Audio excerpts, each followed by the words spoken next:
Hello বন্ধুরা, cook with মৌহার চ্যানেলে সবাইকে স্বাগত জানাই। আজকে আমি অসমের একটা বিখ্যাত রান্না তোমাদের কাছে শেয়ার করতে চলেছি, যার নাম মাছৰ টেঙ্গা। এটা মূলত একটা মাছের রেসিপি, যেটা গরমকালে ভাতের সঙ্গে খেতে দারুণ লাগে। তাহলে চলো শুরু করি। প্রথমে কড়াইতে বেশ খানিকটা সর্ষের তেল নিয়েছি। দুটো রুই মাছের টুকরো নুন হলুদ মাখিয়ে তেলের মধ্যে বেশ লাল করে ভেজে তুলে নিলাম। ওই তেলের মধ্যে 1 চামচ পাঁচফোড়ন ফোড়ন দিলাম। এবার একটা বড় সাইজের টমেটো বেটে রেখেছিলাম, সেই টমেটো বাটা দিয়ে একটু কষিয়ে নিচ্ছি। কষাতে কষাতে 1 চামচের মতন আদা রসুন বাটা দিয়ে আবারও একটু কষিয়ে নিলাম।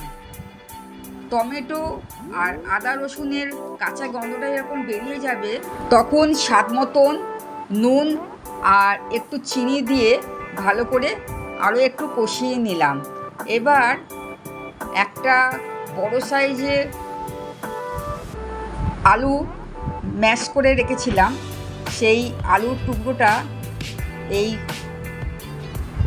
কষিয়ে রাখা মশলার মধ্যে দিয়ে ভালো করে একটু মশলার সাথে আলু মিশিয়ে নিলাম। এবার পরিমাণ মতন জল দিয়ে ভাজা মাছগুলো এবার দিলাম।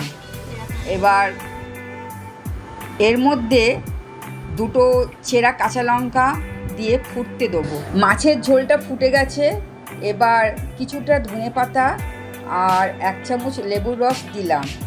একটু নেড়ে গ্যাসটা বন্ধ করে দিলাম। লেবুর রস দিয়ে ফোটালে ঝোলটা তেতো হয়ে যায়, এই জন্য বেশিক্ষণ ফোটাতে নেই, তাই গ্যাসটা বন্ধ করে দিলাম।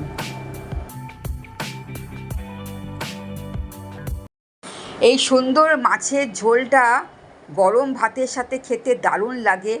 আমার এই রান্নাটা যদি তোমাদের ভালো লাগে তাহলে লাইক শেয়ার সাবস্ক্রাইব করতে ভুলো না। পরবর্তী রেসিপিতে আবার দেখা হবে। টাটা।